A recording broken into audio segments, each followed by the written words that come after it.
മഹത്വപ്പെടുമാറാകട്ടെ. കഴിഞ്ഞ ഒരു എപ്പിസോഡിൽ വിശ്വാസത്തിൽ മടുത്തു പോകരുതെന്നുള്ളതും നമ്മൾ പ്രാർത്ഥിച്ച പ്രാർത്ഥനയുടെ മറുപടി എന്തുകൊണ്ട് വൈകുന്നു എന്നുള്ള ചോദ്യത്തിൻ്റെ മറുപടിയുമായിട്ട് കഴിഞ്ഞ ഒരു എപ്പിസോഡിൽ നമ്മൾ വന്നിരുന്നു. എന്നാൽ അതിൻ്റെ മറ്റൊരു ഭാഗമായിട്ട് ദൈവം ഏൽപ്പിച്ചിരിക്കുന്ന ഒരു ദൈവികമായ ശബ്ദം നിങ്ങളെ അറിയിക്കുവാൻ ദൈവനാമത്തിൽ ആഗ്രഹിക്കുന്നു.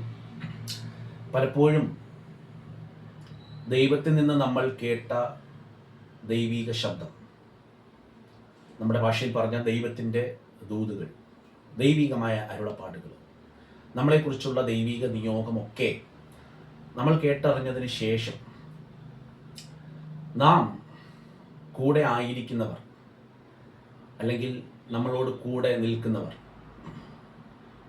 എങ്ങനെ ആയിരിക്കുന്നു, എന്തായിരിക്കുന്നു, നമ്മൾ എവിടെ ആയിരിക്കുന്നു എന്നുള്ളതും വളരെ പ്രാധാന്യമർഹിക്കുന്ന ഒന്നാണ്. ഹല്ലേലൂയ. അതിൻ്റെ വേദപുസ്തകത്തിൻ്റെ തെളിവിൽ നിന്ന് നമ്മൾ നോക്കിയാൽ കർത്താവിൻ്റെ അമ്മയായ മറിയത്തിൻ്റെ അടുക്കലേക്ക് ഗബ്രിയേൽ ദൂതനെ അയച്ച് തന്നെക്കുറിച്ചുള്ള നിയോഗം എന്താണെന്നും തന്നെക്കുറിച്ചുള്ള ദൈവിക പദ്ധതി എന്താണെന്നും അറിയിച്ചതിന് ശേഷം ദൂതൻ തൻ്റെ അതേ വാക്തത്വത്തോട് കൂടിയ എലീസബത്തിൻ്റെ അടുക്കിലേക്ക് പോകുവാൻ ഹല്ലേലൂയ അറിയിച്ചതായിട്ടും മറിയം അവിടേക്ക് പോയതായിട്ടും നമുക്ക് കാണാൻ പറ്റും. ഹല്ലേലൂയ. എന്നാൽ യേശു കർത്താവിൻ്റെ അമ്മയായ മറിയം എലീസബത്തിൻ്റെ അടുക്കൽ ചെന്ന് ഒരു വന്ദനം ചൊല്ലിയപ്പോൾ തന്നെ ഹല്ലേലൂയ, നിങ്ങൾ ശ്രദ്ധിക്കണമേ, അതേ വാക്തത്വത്തോട് ചേർന്ന് നിൽക്കുന്ന എലീസബത്തിൻ്റെ അടുക്കലേക്കാണ് ഹല്ലേലൂയ ദൂതൻ മറിയത്തെ അയച്ചത്. ഹല്ലേലൂയ. അവിടെ ചെന്ന് ഒരു വന്ദനം ചൊല്ലിയപ്പോൾ തന്നെ എലീസബത്തിൻ്റെ വാക്തത്വം തുള്ളി എന്ന് പറഞ്ഞാൽ പിള്ളത്തുള്ളി. ഹല്ലേലൂയ. അവരൊരുമിച്ച് പ്രാർത്ഥിച്ചില്ല, അവരൊരുമിച്ച് ആരാധിച്ചില്ല. ഹല്ലേലൂയ. അവരൊരുമിച്ച് ഉപവസിച്ചില്ല. ഹല്ലേലൂയ. ഇതേപോലെയാണ് ഹല്ലേലൂയ നിങ്ങൾ കേട്ട ദൈവ ശബ്ദവുമായിട്ട്, നിങ്ങൾ കേട്ട ദൈവിക നിയോഗവുമായിട്ട് നിങ്ങൾ എവിടേക്ക് പോകുന്നു, ഹല്ലേലൂയ, ആരുടെ അടുക്കൽ നിങ്ങൾ നിൽക്കുന്നു എന്നുള്ളത് വളരെ സുപ്രധാനമായ ഒരു വിഷയം തന്നെയാണ്. ഹല്ലേലൂയ. അതുപോലെ തന്നെ ഞാൻ നിങ്ങളോട് പറയട്ടെ, എബ്രായ ലേഖനം അതിൻ്റെ 11-ാം അധ്യായം അതിൻ്റെ 9-ാമത്തെ വാക്യം. ഹല്ലേലൂയ. എബ്രായ ലേഖനം 11-ാം അധ്യായം അതിൻ്റെ 9-ാമത്തെ വാക്യം. അവൻ വാഗ്ദത്ത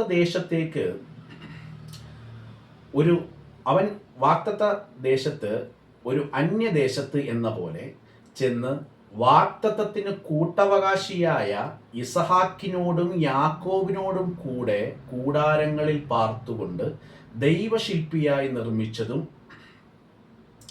അടിസ്ഥാനമുള്ളതുമായ നഗരത്തിനായി കാത്തിരുന്നു. ഹല്ലേലൂയ. നിങ്ങൾ ശ്രദ്ധിച്ചോണം. ഹല്ലേലൂയ. എബ്രായ ലേഖനം 11:9 വാക്യം വായിക്കുന്നത്. ഹല്ലേലൂയ. അവൻ വാഗ്ദത്ത ദേശത്ത് ഒരു അന്യദേശത്ത് എന്ന പോലെ, അവൻ വാഗ്ദത്ത ദേശത്ത്, അബ്രഹാമിനെ കുറിച്ചാണ് ഇവിടെ പറയുന്നത്. അവൻ വാഗ്ദത്ത ദേശത്ത് ഒരു അന്യദേശത്ത് എന്ന പോലെ ചെന്ന് വാഗ്ദത്തത്തിന് കൂട്ടവകാശികളായ ഇസഹാക്കിനും യാക്കോബിനോടും കൂടെ കൂടാരങ്ങളിൽ പാർത്തുകൊണ്ട് ദൈവശില്പിയായി നിർമ്മിച്ചതും അടിസ്ഥാനമുള്ളതുമായ നഗരത്തിനായി കാത്തിരുന്നു. കണ്ടോ, അബ്രഹാം ഒരു ദൈവികമായ ശബ്ദം കേട്ട് അല്ലെങ്കിൽ ദൈവികമായ ഒരു നിയോഗം കേട്ടിട്ട് പോവുകയല്ല ചെയ്തത്, വാഗ്ദത്തത്തിന് കൂട്ടവകാശികളായ, ഹല്ലേലൂയ, ഇവിടെയാണ് നിങ്ങൾ ശ്രദ്ധിക്കേണ്ടത്. ഹല്ലേലൂയ. വാഗ്ദത്തത്തിന് കൂട്ടവകാശികളായ ഇസഹാക്കിനോടും യാക്കോബിനോടും കൂടെ കൂടാരങ്ങളിൽ പാർത്തുകൊണ്ട് ദൈവശില്പിയായി നിർമ്മിച്ചതും അടിസ്ഥാനമുള്ളതുമായ നഗരത്തിനായി കാത്തിരുന്നു. കേട്ടോ, നിങ്ങളെക്കുറിച്ചുള്ള ദൈവികമായ വാഗ്ദത്തത്തോട് കൂടെ അവകാശികളുമായിട്ടുണ്ടായിരിക്കുന്ന അതേ നിലവാരത്തിൽ നിൽക്കുന്ന ദൈവിക പദ്ധതിയുമായി നിൽക്കുന്ന ഹല്ലേലൂയ വ്യക്തികളുമായിട്ടായിരിക്കണം നിങ്ങൾ കൂടേണ്ടത്. ഹല്ലേലൂയ. ഹല്ലേലൂയ. നമുക്കറിയാം, വേദപുസ്തകത്തിനകത്ത് നമുക്ക് വളരെ സുപരിചിതമായ വാക്യങ്ങൾ ഒന്ന് തന്നെയാണ് ഹല്ലേലൂയ, നിങ്ങൾ അവിശ്വാസിയുമായിട്ട് ഇണയില്ല, പിണക്കൂടരുത്. ഹല്ലേലൂയ. ഹല്ലേലൂയ. മറിയത്തെ ഹല്ലേലൂയ വളരെ വ്യക്തമായി തന്നെയാണ് എലീസബത്തിന്റെ അടുക്കിലേക്ക് പോയത്. ഹല്ലേലൂയ. അബ്രഹാം ഹല്ലേലൂയ ആ വാഗ്ദത്ത ദേശത്തേക്ക് പോകുമ്പോൾ ഹല്ലേലൂയ ആ വാഗ്ദത്ത ദേശവുമായിട്ട് ഹല്ലേലൂയ ആ വാഗ്ദത്തത്തിന്റെ അവകാശികളുമായി കൂടിച്ചേർന്ന ഹല്ലേലൂയ ആരുമായിട്ട്, ഇസഹാക്കിനോടും യാക്കോബിനോടും കൂടെ കൂടാരങ്ങളിൽ പാർത്തു. വാഗ്ദത്തത്തിന് കൂട്ടവകാശികളായ ഹല്ലേലൂയ. ഞാൻ നിങ്ങളോട് പറയട്ടെ, ഹല്ലേലൂയ, പലപ്പോഴും മനുഷ്യർ പറയുമായിരിക്കും, ഹല്ലേലൂയ, അവരുമായിട്ട് നിങ്ങൾ ഹല്ലേലൂയ പങ്കുചേരരുത്, അവിടെ നിങ്ങൾ കൂട്ടുകൂടരുത്, ഹല്ലേലൂയ. എന്നാൽ ദൈവം നിങ്ങളോട് പറയുന്നതായിരിക്കുന്ന, ഹല്ലേലൂയ, ദൈവം നിങ്ങളുടെ വാഗ്ദത്തങ്ങളോട് ചേർന്നിരിക്കുന്ന അതേ കൂട്ടവകാശികളുമായി നിൽക്കുന്ന, ഹല്ലേലൂയ, അവകാശികൾ തന്നെ ആയിരിക്കണം നിങ്ങൾ കൂടെ നിൽക്കേണ്ടത്. ഹല്ലേലൂയ. നിങ്ങൾ പലപ്പോഴും പല ചർച്ചകളിലും പല ആരാധനാലയങ്ങളിലും ഹല്ലേലൂയ പല ദൈവദാസന്മാരുടെ അടുക്കലേക്ക് നിങ്ങൾ പോകുന്നതായിരിക്കും. ഹല്ലേലൂയ. ഞാൻ നിങ്ങളോട് പറയട്ടെ, ഹല്ലേലൂയ, ദൈവം നിങ്ങളോട് നൽകിയിരിക്കുന്ന ദൈവിക ദൂതുകൾ, ദൈവികമായ അരുളപ്പാടുകൾ, ഹല്ലേലൂയ, ഹല്ലേലൂയ, അതുമായിട്ട് കൂട്ടവകാശത്തിലേക്ക് നിൽക്കുന്ന, ആ കൂട്ടവകാശമായിട്ട് നിൽക്കുന്ന വ്യക്തികളായിരിക്കണം, ഹല്ലേലൂയ, ഞാൻ എൻ്റെ ഭാഷയിൽ പറഞ്ഞാൽ നിങ്ങളുടെ ഇടവും വലവും നിൽക്കേണ്ടത്, നിങ്ങൾ പോകേണ്ടത്, നിങ്ങൾ ചേർന്ന് നിൽക്കേണ്ടത്. ഹല്ലേലൂയ.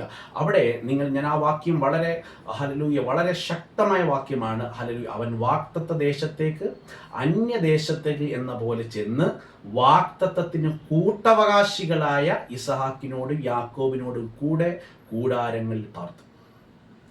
ഹല്ലേലൂയ. ആരുടെ വേണം നിങ്ങൾ പാർക്കുന്നത്? Hallelujah, hallelujah. ആരുടെ കൂടെയാണ് നിങ്ങൾ നിൽക്കുന്നത്? ആരുടെ കൂടെയാണ് നിങ്ങൾ ചേർന്ന് നിൽക്കുന്നത്? ഹല്ലേലൂയ. ആരുടെ കൂടെയാണ് നിങ്ങൾ കീഴ്പ്പെട്ട് നിൽക്കുന്നത്? ഹല്ലേലൂയ. ഇതൊക്കെ ഹല്ലേലൂയ വേദപുസ്തകത്തിൻ്റെ അടിസ്ഥാനത്തിൽ ഹല്ലേലൂയ വളരെ ഹല്ലേലൂയ പ്രാധാന്യം അർഹിക്കുന്ന ഒന്നാണെന്ന് ദൈവവചനത്തിൻ്റെ അടിസ്ഥാനത്തിൽ നിന്നുകൊണ്ടും ദൈവിക പരിജ്ഞാനത്തിൽ നിന്നുകൊണ്ടും ഞാൻ നിങ്ങളോട് സംസാരിക്കുകയാണ്. ഹല്ലേലൂയ. കൂട്ടവകാശികളായ ഇസഹാക്കിനോട് യാക്കോബിനോട് കൂടെ കൂടാരങ്ങളിൽ പാർത്തുകൊണ്ട് ദൈവം ശില്പിയായി നിർമ്മിച്ചതും അടിസ്ഥാനമുള്ളതുമായ നഗരത്തിനായി കാത്തിരുന്നു. Hallelujah, hallelujah. നിങ്ങൾ ഇതേപോലെ ഹല്ലേലൂയ ഈ ദൈവികമായ ഈ വാഗ്ദത്തങ്ങൾ നിങ്ങൾ കാത്തിരിക്കുമ്പോഴും, നിങ്ങൾ പ്രാർത്ഥിച്ചിരിക്കുന്ന പ്രാർത്ഥനയുടെ മറുപടികൾ ഹല്ലേലൂയ നിങ്ങൾ കാത്തിരിക്കുമ്പോഴും, ദൈവത്തോട് നന്ദി പറഞ്ഞും ദൈവത്തോട് സ്തുതി അർപ്പിച്ചുകൊണ്ടും നിങ്ങൾ നിൽക്കുമ്പോഴും, ഹല്ലേലൂയ, നിങ്ങളുടെ കൂടെ പാർക്കുന്നത്, നിങ്ങൾ കൂടെ നിൽക്കുന്നത്, ഹല്ലേലൂയ, നിങ്ങൾ നടക്കുന്നത്, ഹല്ലേലൂയ, നിങ്ങളുടെ വാഗ്ദത്തത്തിനൊത്തപരമായിരിക്കണമെന്നും പരിശുദ്ധാത്മാവ് ഈ സമയത്തിൽ നിങ്ങളെ ഓർമ്മിപ്പിക്കുകയാണ്. ഹല്ലേലൂയ. ഈ വചനം നിങ്ങൾക്ക് വളരെ അനുഗ്രഹമായിരിക്കും എന്നുള്ളതിനകത്ത് വളരെ സംശയമില്ല. ഹല്ലേലൂയ. കാരണം ദൈവം നൽകിയിരിക്കുന്ന ഒരു ദൈവിക പരിജ്ഞാനമാണ്. ഹല്ലേലൂയ. പലരുടെ ഹൃദയത്തിനകത്ത് പല ചോദ്യങ്ങൾ ഹല്ലേലൂയ നിങ്ങളുടെ ഹൃദയത്തിനകത്ത് ഉന്നയിക്കുന്നുണ്ടെങ്കിൽ, ഹല്ലേലൂയ, പരിശുദ്ധാത്മാവ് നൽകിയ മറുപടിയാണ്. ഹല്ലേലൂയ. ഇതൊരു ദൈവത്തിൻ്റെ ഹല്ലേലൂയ, ഹല്ലേലൂയ അരുളപ്പാടാണ് എന്നുള്ള ബോധ്യത്തിന് നിങ്ങളായിരിക്കുക. Hallelujah, hallelujah. വിശ്വസ്തയോടെ ഹല്ലേലൂയ ഈ പ്രാർത്ഥന വിഷയത്തിന് വേണ്ടി മറുപടിക്ക് വേണ്ടി നിങ്ങൾ കാത്തിരുന്നാട്ടെ. ഹല്ലേലൂയ. ഞാൻ നിങ്ങളോട് ഓർമ്മിപ്പിക്കുന്നു, ഹല്ലേലൂയ, നിങ്ങൾ നിൽക്കുന്നതും നിങ്ങൾ കൂടെ ആയിരിക്കുന്നതും നിങ്ങൾ നടക്കുന്നതും ഹല്ലേലൂയ നിങ്ങളുടെ ജീവിതത്തിനകത്ത് ഹല്ലേലൂയ, ഹല്ലേലൂയ വളരെ പ്രാധാന്യം അർഹിക്കുന്ന ഒന്നാണെന്നും പരിശുദ്ധാത്മാവ് ഈ വചനത്തിലൂടെ നിങ്ങളെ ഓർമ്മിപ്പിക്കുകയാണ്. ഈ പ്രാർത്ഥനാ വിഷയം ഹല്ലേലൂയ നിങ്ങളുടെ ഈ മറുപടികൾ ഒക്കെ നിങ്ങളുടെ ജീവിതത്തിൽ വളരെ ഹല്ലേലൂയ വലിയ ശക്തമായ മറുപടിയായി മാറട്ടെ എന്നും ഞാൻ പ്രാർത്ഥിക്കുകയാണ്. ഹല്ലേലൂയ. ഈ വചനം നിങ്ങൾക്ക് വളരെ അനുഗ്രഹമായെന്ന് വിശ്വസിക്കുന്നു.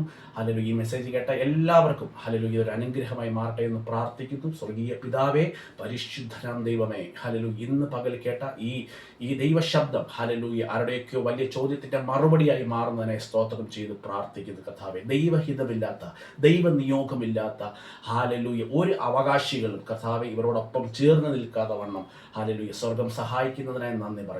ഞങ്ങളുടെ പ്രാർത്ഥന കേട്ടിരിക്കുന്ന നന്ദി യേശു ക്രിസ്തുവിൻ നാമത്തിൽ തന്നെ. ആമേൻ, ആമേൻ.